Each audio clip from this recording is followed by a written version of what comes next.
Assalamualaikum warahmatullahi wabarakatuh. Kembali bersama saya Mas Fauzi dengan NIM 188220032 dan teman saya. Vivian Alfianti, NIM 11822200038. Kali ini kami akan membahas analisis cluster. Apa itu analisis cluster? Analisis cluster merupakan peorganisasian atau kumpulan pola data yang relatif homogen ke dalam cluster atau kelompok berdasarkan atas kesamaan atau kemiripan atau similarity antar objek. Analisis cluster merupakan suatu cluster yang akan memiliki ciri atau sifat pola data yang sama yang berbeda dengan pola data pada cluster yang lainnya. Ciri-ciri cluster yang pertama ada homogenitas internal, yaitu kesamaan antara anggota dalam satu cluster. Yang kedua ada heterogenitas eksternal, yaitu perbedaan antara cluster yang satu dengan yang lainnya. Fungsi cluster analisis sendiri yaitu pertama untuk mengetahui kecenderungan pola data yang beragam, dan kedua dari kecenderungan pola data kita akan mengelompokkan data untuk membedakan kelompok data satu dengan data yang lainnya. Penerapan cluster analisis dalam bidang bisnis, penerapan cluster analisis ada 3 jenis. Yang pertama pengelompokan segmentasi pasar, yang kedua pengelompokan karakteristik konsumen, dan yang ketiga pengelompokan kebutuhan konsumen dan sebagainya.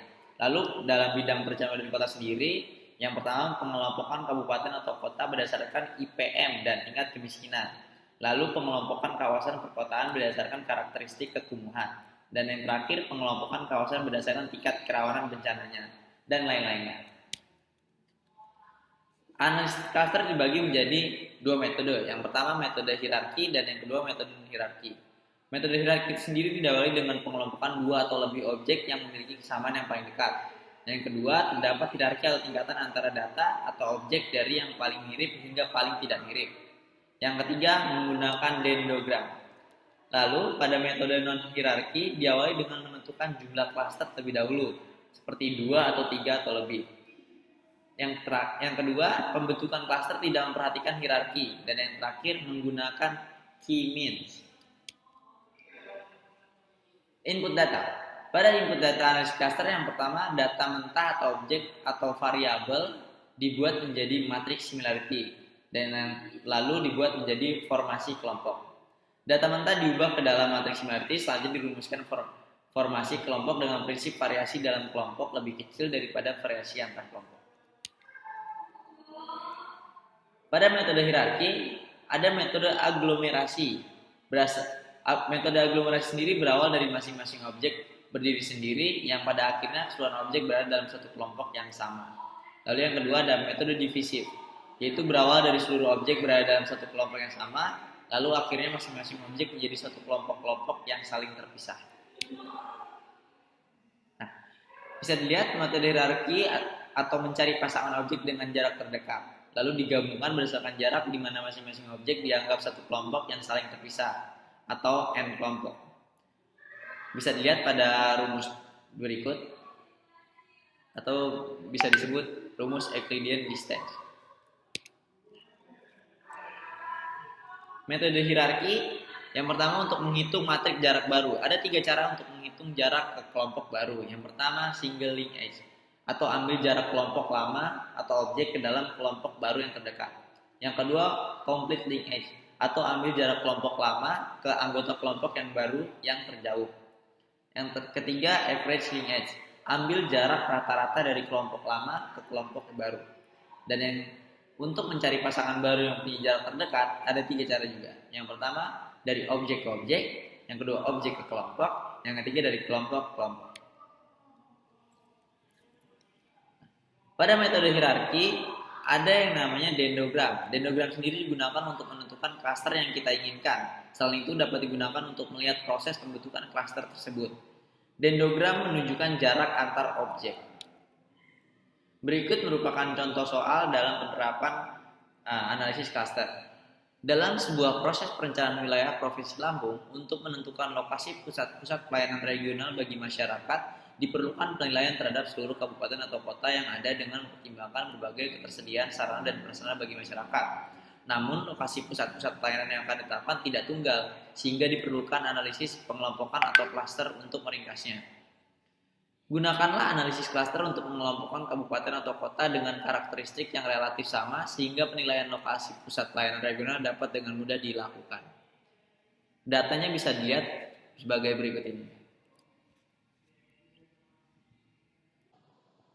Seperti contoh soal yang telah dijelaskan di PPT tadi, bahwa soal yang kita gunakan pada input praktikum kali ini merupakan data yang sama dengan data pada analisis faktor.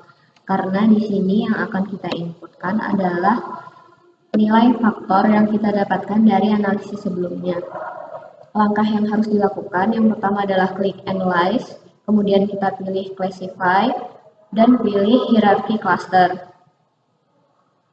Masukkan nilai faktor skor yang telah kita dapatkan pada analisis faktor sebelumnya ke dalam variabel, kemudian kita klik statistik, checklist agglomeration schedule dan proximity matrix, kemudian kita klik continue, kita klik plots, dan checklist dendrogram, kemudian kita continue, dan pada methods kita pilih cluster method dengan furthest neighbors dengan square Euclidean distance, kemudian kita klik continue, dan kita klik OK. Pada output yang telah didapatkan pada analisis ini, yang pertama ada tabel case processing summary yang menunjukkan data yang tidak valid untuk diproses selanjutnya pada analisis cluster ini. Pada case processing summary terdapat satu data yang tidak valid, yaitu data dengan objek nomor 13. Dari total ada 14 objek yang dimasukkan ke dalam analisis ini. Kemudian terdapat tabel proximity matrix yang menunjukkan angka-angka yang memiliki kesamaan yang menunjukkan kemiripan dari objek-objek yang telah dimasukkan tersebut. Output selanjutnya yang kita dapatkan adalah tabel agglomeration schedule yang menunjukkan tahapan pembentukan klaster yang akan kita lakukan.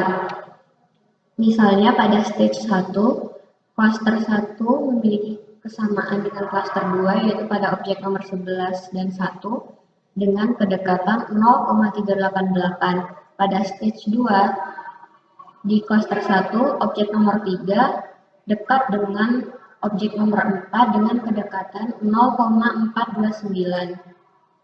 Selanjutnya itu dilakukan terus sampai ke data nomor 13. Objek nomor 13 ke objek nomor 14. Kemudian untuk menentukan pembentukan klaster yang dilakukan, kita harus melihat lompatan dari stage 1 ke next stage. Pada stage 1, lompatan yang pertama ada ke stage nomor 6. Sehingga kita langsung lompat ke stage nomor 6 yang langsung lompat ke stage 10. 10 ke stage 11, 11 ke 12, dan 12 ke 13. Sehingga terjadi 5 kali lompatan yang menunjukkan terdapat 5 klaster. Selanjutnya ada output case yang menunjukkan pembuatan klaster dari objek yang ada. Seperti yang kita lihat di sini terdapat 1, 2, 3, 4, dan 5 case yang akan kita masukkan. Output terakhir yang kita dapatkan pada praktikum kali ini adalah dendrogram.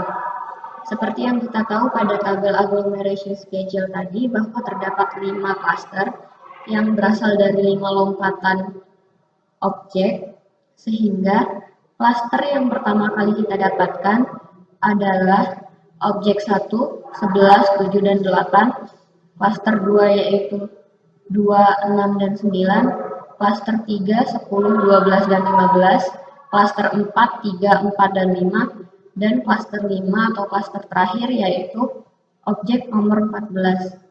Sekian output dari praktikum analisis klaster kali ini.